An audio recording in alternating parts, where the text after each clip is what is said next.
Hello friends, welcome to शिक्षा garden. हम लोग जो टॉपिक पढ़ रहे थे आपका ज्योग्राफी वाले सेक्शन में, उसमें क्या था, भारत का अपवाह तंत्र था। और इसका हम लोगों ने सिंधु नदी के पूरे पार्ट को कवर कर लिया था पिछले लेक्चर में। और उसका एक पार्ट आपका और हो गया था, उसमें गंगा नदी तंत्र के बारे में हो गया था। गंगा नदी के बारे में सिर्फ आपको जानकारी मिला था। उसके अलग अलग जो सहायक नदियाँ हैं उसके बारे में जानकारी आपको इस वीडियो में आज मिलेगा। ठीक है, चलिए इसके सहायक नदियों को समझते हैं, गंगा नदी की सहायक नदियों को। ठीक, तो इसमें पहला जो नदी आ जाएगा वो आपका होगा क्या, यमुना नदी हो जाएगा। ठीक, उसके बाद फिर आपको जो सोन नदी है नीचे में वो हो जाएगा। ऊपर में आपको रामगंगा, गोमती, घाघरा, गंडक ये सब जो है वो सब नदियाँ आपको देखने को इसमें मिलेगा। ठीक है, तो ये देखिए पहला नदी आपका कौन सा है, यमुना नदी। यमुना नदी के बारे में आपको यहाँ पे डायग्राम में बनाया हुआ है, देखिएगा यहाँ से निकलता है इस तरीके नदी, इस तरीके से। ठीक है, और इलाहाबाद में आके, सॉरी प्रयागराज जिसका आजकल नाम हो गया है, वहाँ पे आके यह नदी मिल जाता है उत्तर प्रदेश में गंगा नदी से। इस तरीके से ये पूरा संरचना बनता है। इसके सहायक नदी में चंबल, सिंध, बेतवा, केन ये सब आपको नदी मिल जाएगा। ठीक, वैसा इसमें पॉइंट देख लीजिए। पहला क्या आपका पॉइंट, यह बंदरपूछ के पश्चिमी ढाल पर यमुनोत्री हिमनद से निकलती है। ठीक है, यमुनोत्री को आप ऐसे भी लिख सकते हैं। ठीक है, यमुनोत्री ज़्यादातर जगह पे आपको ऐसे ही लिखा हुआ मिलेगा। ठीक है, यमुनोत्री हिमनद से निकलती है। बंदरपूछ एक पर्वत चोटी है, यहाँ पे लिखा हुआ। ठीक है, इसका हाइट आपको ये है, उत्तराखंड में है, और वहीं से ये नदी आपको निकलता है। अगला पॉइंट है कि गंगा की सबसे लंबी सहायक नदी है। जितनी भी गंगा की सहायक नदी है उसमें सबसे लंबी सहायक नदी है ये। ठीक, अब इसकी जो सहायक नदी है कौन है, तो दाहिने उत्तर प्रदेश की मिलने वाली सहायक नदी चंबल, सिंध, बेतवा, केन सबकी सहायक नदी हो जाएगा। ठीक, जो यमुना है ये कितने राज्यों से गुजरता है, 3 राज्यों से आपको, उत्तराखंड, हरियाणा, उत्तर प्रदेश, और एक हो जाएगा केंद्र शासित प्रदेश, उसका नाम है दिल्ली। ठीक, इतने राज्यों से गुजरता है। नेक्स्ट पॉइंट हो जाएगा आगरा, मथुरा, प्रयागराज तथा दिल्ली इस नदी के किनारे स्थित प्रमुख शहर है, और इसे खुला नाला के नाम से भी जाना जाता है। तो इस नदी को क्या कहते हैं, खुला नाला कहते हैं। क्यों कहते हैं, क्योंकि इसमें अधिक मात्रा में लोग कचरा उचरा बहा देते हैं, इस कारण से इसको कहते हैं खुला नाला। ठीक है, छठ पूजा के समय में देखते हो इस नदी का आपको चर्चा अक्सर आपको मिल जाता है इंटरनेट की दुनिया में, कि इसमें बहुत ज़्यादा कचरा हो गया है। ठीक, तो वो इस नदी को खुला नाला कहा जाता है। ठीक, ये इसमें आपको ये जानते हो कि गंगा के सबसे पश्चिमी सहायक नदी है, वो भी कौन से तट पर, दाहिने तट पर। ठीक, दाहिने तट पर गंगा के सबसे पश्चिमी सहायक नदी, इसके संबंध में ये बात कहा गया है, तो ध्यान रखिएगा। आगे हो जाएगा चंबल नदी, जो कि इसकी सहायक नदी है, और यह नदी कहाँ से निकलता है, तो मध्य प्रदेश के आपको निकट जानापाव पहाड़ी से ये नदी निकलता है। यमुना नदी की सहायक नदी है बनास, काली, सिंध। ठीक है, काली सिंध एक साथ होगा, ध्यान रखिएगा, ये काली सिंध एक साथ है, क्योंकि सिंध तो नदी किसकी सहायक नदी है, तो सीधे सीधे आपको यमुना की सहायक नदी है। ठीक, तो काली, सिंध, ठीक इत्यादि इसके प्रमुख सहायक नदी है। यह नदी अपनी उत्खात भूमि के लिए प्रसिद्ध है, जिसे चंबल खड या बीहर कहा जाता है। ठीक, इसका मतलब क्या हुआ समझिएगा थोड़ा सा। आप इसको ऐसे भी समझ सकते हैं कि यदि आप एक पेज लीजिए, उस पेज को मोड़िए। ठीक है, और मोड़ने के बाद जो संरचना आपको मिलेगा, मतलब पूरा एक साथ नहीं मोड़ना है, मतलब आप लंबाई के फॉर्मेट में मोड़िएगा उसको, एक एक मतलब इंच के आधार पे, तो क्या होगा, अंतर कुछ भाग आपको उठा हुआ, कुछ भाग नीचे मिलेगा। वही जो संरचना है बेसिकली क्या है, बीहर है। ठीक, तो होता है क्या है कि आपको जब मान लीजिए कि नदी कहीं से जा रहा है स्थलखंड वाले हिस्से से, ठीक, तो नदी की धाराएं क्या करेगी, कुछ हिस्से को काटेगा। ठीक, कुछ हिस्से को काट देगा। अब जहाँ जहाँ से नदी की धाराएं गुजरा है, ठीक है, वहाँ से ये हिस्सा क्या हो जाएगा, कटा हुआ रहेगा। और बीच वाला जो आप खाली स्थान देख रहे हैं, बीच वाला जो ये खाली स्थान देख रहे हैं जो रेड कलर वाला है, वो क्या हो जाएगा, उठा हुआ रहेगा। और ये बीच जहाँ जहाँ ये ब्लू कलर है वहाँ पे क्या होगा, गड्ढा होगा। ठीक, इस तरह से क्या होगा कि बीच वाला खाली स्थान उठा हुआ है, और बीच में नीचे ये उठा हुआ नहीं भी कह सकते, इसका मतलब समतल है, पर ये जो है ये ब्लू वाला जो ये गड्ढा हो कर दिया है, इस कारण से ये भला भाग ऊंचा हुआ दिखता है आपको। ठीक है, ऊंचा दिखता है। और इस तरीके से क्या होगा कि वहाँ पे आपको क्या मिल जाएगा, तो ये मिल जाएगा कि आपको बीहड़ दिख रहा है। तो ये इस तरीके का ऊंचाई वाला संरचना। ठीक है, एक ऊंचा। अब जहाँ से नदी की धाराएं गुजरा है, ये जैसे यहाँ से नदी की धारा गुजरा, ठीक, तो ये गड्ढा हो जाएगा, फिर ये ऊंचा हो जाएगा, फिर ये ऊंचा, फिर यहाँ से नदी की धारा गुजरा होगा तो यहाँ से गड्ढा हो जाएगा, इस तरीके से। अब ये देखिए ऊंचा है। अब कोई व्यक्ति इन जगह पे छिप जाए, मान लीजिए कि ये नदी वाला जगह पे छिप जाए कोई व्यक्ति, ठीक, ये वाला हिस्से में कोई छिप जाए। अब जो दूर से देख रहा होगा उस व्यक्ति को तो ये पूरा समतल दिखेगा, बीच वाला हिस्सा तो दिखेगा नहीं। ठीक है, अंत छुप जाता है। इसलिए इस कारण से इन चित्रों में डाकू वगैरह की संख्या आपको अधिक मात्रा में देखने को मिलता था। ठीक है, पहले, अब तो नहीं होता, पर अधिक मात्रा में देखने को मिलता था। बाकी उनकी क्या समस्या थी तो वही लोग जाने, पर ये समस्याएं उन चित्रों में आपको था। अब आगे देखिए इसमें क्या है, तो इसी को चंबल खड या बीहर कहते हैं। ठीक, कोटा इस नदी के किनारे स्थित प्रमुख शहर है। गांधी सागर बांध इस नदी पर बनाया गया है। ठीक है, और चुलिया जलप्रपात को वाटरफॉल यहाँ पे लिखा हुआ इस नदी पर स्थित है जो कि राजस्थान में है। ये सब आपके इसके एग्जाम्पल हैं, सॉरी इसके पॉइंट्स हैं। अगला हो जाएगा आपका कौन सा नदी, तो ये बाएं तट पर मिलने वाली सहायक नदियों के बारे में यहाँ पे लिखा हुआ है आपका। उसमें पहला है आपका रामगंगा नदी। कौन सी नदी, रामगंगा नदी। यह कुमायूं हिमालय के गढ़वाल पहाड़ी से निकलता है, ठीक, और यह कन्नौज के निकट गंगा नदी में मिल जाता है, ये बात आपको है, ठीक, ध्यान रखिएगा इसको, कन्नौज के निकट गंगा नदी में मिलता है। सवाल ये वाला एक आध बार कभी पूछा गया है कि कहाँ पर नदी मिलता है, ठीक है, गंगा से। अगला हो जाएगा आपका गंडक नदी। गंडक नदी ये नेपाल के धौलागिरी के व एवरेस्ट के मध्य हिमालय से निकलता है, ठीक है, एवरेस्ट के मध्य नेपाल हिमालय के आसपास से निकलता है, ठीक। इसके मुख्य सहायक नदियाँ में काली गंडक, त्रिशूली, ये सब इसकी मुख्य सहायक नदियाँ हैं। बिहार के चंपारण जिले में यह भारत में प्रवेश करता है। कभी कभी सवाल ऐसे ही पूछता है कि कौन से जिले में बिहार में प्रवेश करता है नदी, तो ध्यान रखिएगा। यह सोनपुर के पास गंगा नदी में मिल जाता है। नेक्स्ट हो जाएगा आपका, इस नदी को नेपाल में नारायणी के नाम से भी जानते हैं। ये बहुत प्रसिद्ध सवाल है इसका, ठीक है, गंडक नदी से पूछा जाने वाला सब एक प्रसिद्ध सवाल ये भी है कि नेपाल में इस नदी को क्या कहते हैं, नारायणी कहते हैं। और इस नदी में मिलने वाले गोल गोल जो पत्थर है वो शालिग्राम कहलाते हैं, तो ये बात ध्यान रखिएगा आप, ठीक है। वो राम मंदिर के संदर्भ कहीं पे प्रयोग के संदर्भों में ये पत्थर का ये चर्चा आया था, तो ध्यान रखिएगा। अगला हो जाएगा आपका कोसी नदी। एक बार सवाल इस पॉइंट से पूछा गया है, शालिग्राम के संबंध में सवाल पूछा गया एसएससी में, वो ठीक है। नेक्स्ट हो जाएगा कोसी नदी। कोसी नदी के बारे में आप जानते हैं, इसमें तो सबसे प्रसिद्ध बात तो ये है कि ये बिहार का शोक कहलाता है, ठीक। स्रोत कहाँ पे है, तो माउंट एवरेस्ट के उत्तर में गोसाईनाथ चोटी से आपको इसका स्रोत मिल जाता है, ठीक। यह अपने पथ परिवर्तन के लिए प्रसिद्ध है, ठीक। पथ परिवर्तन का मतलब क्या कि ये नदी अपने समय के अनुसार से क्या करती है, रास्ता बदलते रहती है। जैसे मान चलिए कभी यहाँ से बह जाएगी तो कभी इधर से बह जाएगी, इस तरीके से, ठीक। इस नदी को बिहार का क्या कहते हैं, शोक कहते हैं, शोक कहा जाता है, ठीक है, क्योंकि अधिक मात्रा में नदी जब भी बारिश के मौसम में, मानसून वाले मौसम में क्या होता है कि अंतरिक्ष नदी के में पानी अधिक मात्रा में बढ़ जाता है। इसके कारण से क्या होता है कि आसपास के क्षेत्रों में बाढ़ आ जाता है और लोगों में थोड़ा मायूसी छा जाता है। इस कारण से इसको शोक कहा जाता है बिहार का, ठीक। यह भागलपुर जिलों में करागौल नामक स्थान पर गंगा से मिलती है, भी ध्यान रखिएगा, ठीक। नेपाल में इसे सप्तकोशी के नाम से जानते हैं। ये भी सवाल पूछता है सप्तकोशी के नाम से जाना जाता है, तो नेपाल में इसको सप्तकोशी के नाम से जानते हैं, ठीक। तो ये बात आपको ध्यान रखना है। तो एक बात तो फेमस बात इसके बारे में ये है कि ये क्या है, तो ये बिहार का शोक कहलाता है, ठीक है। अगला जो आपका नदी हो जाएगा, ये नदी होगा कौन सा, तो ये महानंदा हो जाएगा, ठीक। महानंदा ये नदी पश्चिम बंगाल में दार्जिलिंग की पहाड़ी से निकलता है, ठीक है, और ये गंगा के बाएं तट पर मिलने वाली अंतिम सहायक नदी है। और ये नदी सिल्लीगुड़ी में जाकर गंगा में मिलता है, ये ध्यान रखिएगा। इससे आपका ये रामगंगा हो गया, गोमती हो गया, घाघरा, गंडक, कोसी और महानंदा। तो जो महानंदा है ये दाएं तट पर मिलने वाली सबसे अंतिम सहायक नदी है किसका, तो गंगा नदी का। ये भी सवाल पूछा जाता है, तो ध्यान रखिएगा इसको। अगला नदी आपका घाघरा नदी। और घाघरा नदी के बारे में कथन ये कि यह मापचा चुंगो हिमनद से निकलता है और अंततः इसे नेपाल में कर्णाली या कोड़ियाला के नाम से जानते हैं। और शारदा इसकी मुख्य सहायक नदी है और यह छपरा के निकट गंगा में मिल जाता है। तो बिहार में छपरा में आपको ये गंगा नदी में मिल जाता है, ठीक है। शारदा नदी इसका उद्गम है मिलाम हिमनद से होता है। इसके उद्गम स्थान पर गौड़ी गंगा के नाम से जाना जाता है। भारत नेपाल सीमा पर इसे काली नदी के नाम से जानते हैं और यह घाघरा की सहायक नदी है। पीछे वाले पॉइंट पे हम देखे थे कि यहाँ पे क्या लिखा हुआ था कि इसकी सहायक नदी कौन कौन सा है, तो इसमें हो जाएगा आपका शारदा इसकी मुख्य सहायक नदी है। तो ये अब ये कहाँ से, तो मिलाम हिमनद से निकलता है और गौड़ी गंगा के नाम से जानते हैं जहाँ से निकलता है। काली नदी भी कहते हैं इसको भारत नेपाल सीमा पर। उसके बाद घाघरा की सहायक नदी के रूप में ये बन जाता है, ठीक। वैसा नेक्स्ट हो जाएगा सोन नदी। इसके बारे में थोड़ा सा याद रखिएगा, इसमें सवाल ठीक ठाक मात्रा में पूछा गया इससे भी। अमरकंटक पहाड़ से निकलता है और यह पटना के समीप गंगा नदी में मिल जाता है, ठीक। गंगा के दक्षिण की ओर से आकर मिलने वाली सहायक नदियों में सबसे बड़ी सहायक नदी यही है। जो गंगा के दक्षिण की ओर से आकर मिलने वाली सहायक नदियों में सबसे बड़ी सहायक नदी है। दक्षिण की ओर से ध्यान रखिएगा, दक्षिण की ओर से, क्योंकि आपको पता है कि ये मैकाल पहाड़ी पर मैकाल पहाड़ी यहाँ पर लिखा ही हुआ है वैसे। तो बेसिकली जो सतपुड़ा पहाड़ी का हिस्सा है एक मैकाल पहाड़ी पे एक अमरकंटक पर्वत चोटी है।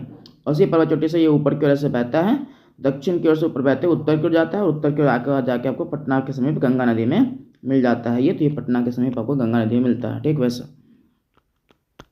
तो ये बात ध्यान रखिएगा। इसके बारे में कथन ये बनता है कि वैसे कौन सी नदी है जो दक्षिण से आकर ये गंगा नदी में मिलता है। सोन नदी हो जाएगा, अमरकंटक पहाड़ से निकलता है और ये पटना के समीप गंगा नदी में मिल जाता है, ठीक है।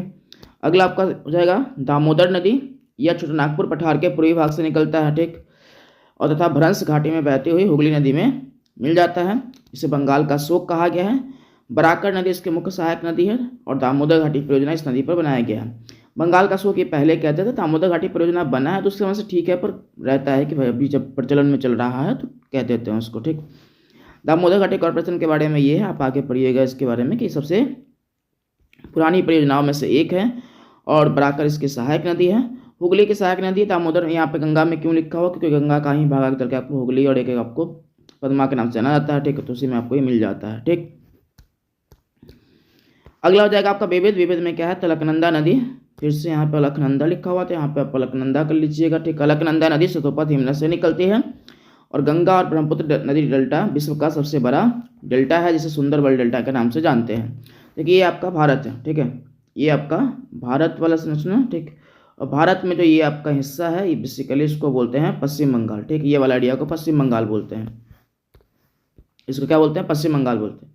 अब इसी में यहाँ से आके गंगा नदी मिल रहा है, ठीक है, इधर से आकर ब्रह्मपुत्र नदी मिल रहा है और इसके आसपास डेल्टा का निर्माण होता है, ठीक। तो इसी डेल्टा को कहा गया कि ये सुंदरबन का डेल्टा है, ठीक। सुंदरबन का डेल्टा इसलिए क्योंकि यहाँ पर सुंदरी वृक्ष अधिक मात्रा में मिलता है। तो डेल्टा तो एक संरचना होता है जो नदियों की तरह बनाया जाता है, क्योंकि इस वृक्ष का प्रभाव इन क्षेत्रों में अधिक है, इस कारण से सुंदरबन का डेल्टा इसको कह दिया गया, ठीक। वैसे अगला हो जाएगा आपका ब्रह्मपुत्र नदी तंत्र, इसके बारे में समझेंगे। तो इसमें पहला जो आपका नदी है उसमें है ब्रह्मपुत्र नदी में, ब्रह्मपुत्र नदी है पहला, तो उसी को समझेंगे, उसके बाद फिर उसके सहायक नदियों को, और इस तरीके से आपका ये पूरा कंप्लीट होगा पार्ट, ठीक है। तो देखिए इसमें क्या है, पहले पढ़ना।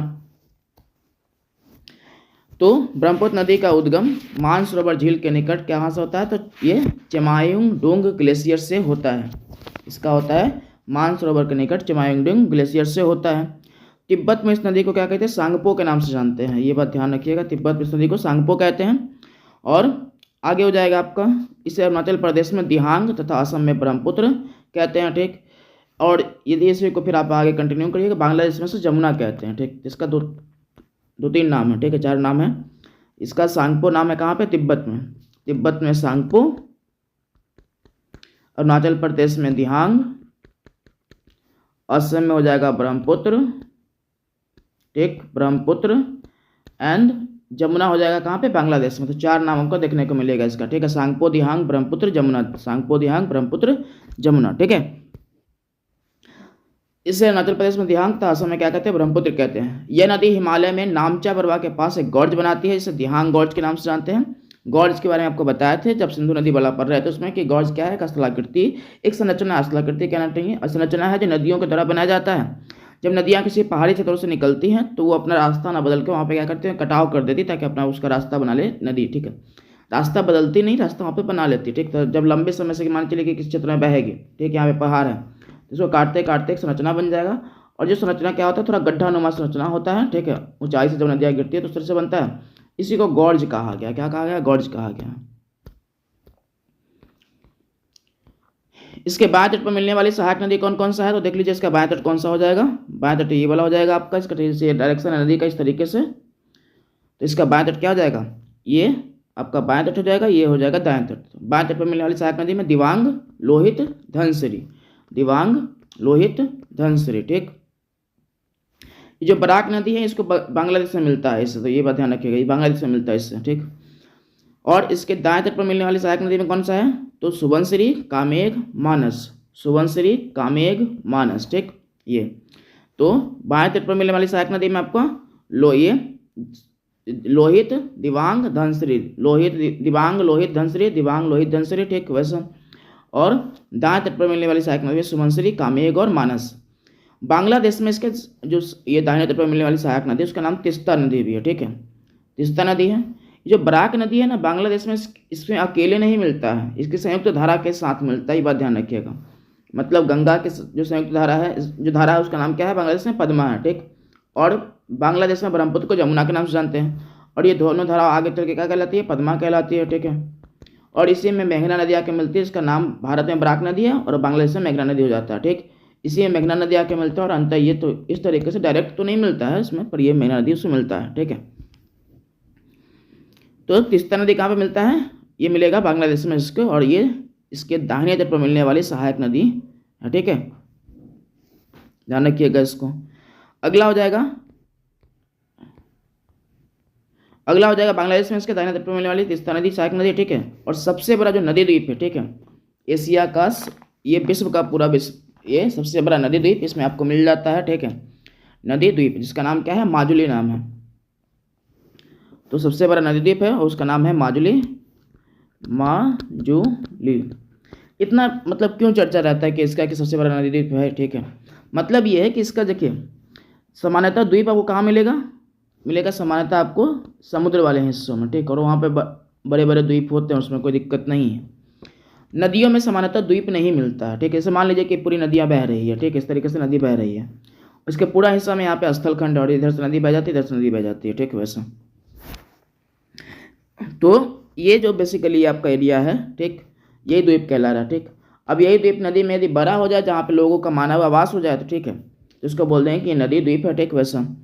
और ये कम से कम एक नगर पंचायत के बराबर का एरिया माजुली के संबंध में कहा था कि है वो, ठीक है, वो एक शहर बसा हुआ उस तरीके से, छोटा सा शहर, ठीक है, वहाँ पे 2016 में इसको नदी जिला घोषित कर दिया गया था असम सरकार के द्वारा, ठीक है। तो ऐसा जिला जो नदी के अंदर में, तो नदी जिला घोषित किया गया 2016 में असम के सरकार के द्वारा, ठीक। तो ये ध्यान रखिएगा। सबसे बड़ा द्वीप है, कहीं पे आपको एशिया का सबसे बड़ा मिल जाएगा, कहीं पे विश्व का मिल जाएगा, तो विश्व का सबसे बड़ा नदी द्वीप है कौन सा, माजुली, ठीक है। अगला हो जाएगा आपका डिब्रूगढ़, गुवाहाटी तथा शोकोबा घाट इस नदी के किनारे स्थित प्रमुख शहर है, तो ये बात ध्यान रखिएगा। लोहित नदी के बारे में एक कथन आप याद रखिएगा, उसमें सवाल बन जाता है, ठीक है। द रिवर ऑफ ब्लड बोलते हैं उसको, ठीक है, खूनी नदी कहते हैं, ठीक है, खूनी नदी कहते हैं कि इसको लोहित नदी को खूनी नदी कहा जाता है, लोहित नदी को खूनी नदी कहते हैं। इसकी सहायक नदी आपको पता है ब्रह्मपुत्र की सहायक नदी कौन सा है, लोहित है, ठीक है। तो बहुत सारी सहायक नदी, उसमें से एक नदी है आपका लोहित, और लोहित को कहते हैं खूनी नदी कह देते हैं, रिवर ऑफ ब्लड कहते हैं, रिवर ऑफ ब्लड क्यों कहते हैं, तो कारण ये है बेसिकली कि इसके जो ये इसमें जो बहता है बेसिकली, तो वो उन क्षेत्रों में बहता है जहाँ पे आपको आयरन वगैरह की मात्रा अधिक है, ठीक है। तो इस कारण से वो पानी का कलर जो होता है थोड़ा सा लाल होता है, इस कारण से इसे कह देते हैं कि ये खूनी नदी है, ठीक, वैसा। अगला हो जाएगा आपका तीस्ता नदी। तीस्ता नदी में कैसा है, तो यह सिक्किम के पहुनड़ी से निकलती है, ठीक, जो कंचनजंगा के पास में स्थित है, वहाँ से नदी आपको निकलेगा। यह सिक्किम पश्चिम बंगाल से बहते हुए बांग्लादेश में प्रवेश करती है। सिक्किम से निकला, उसका पश्चिम बंगाल में गया, पश्चिम बंगाल में उसके बाद बांग्लादेश में प्रवेश करता है।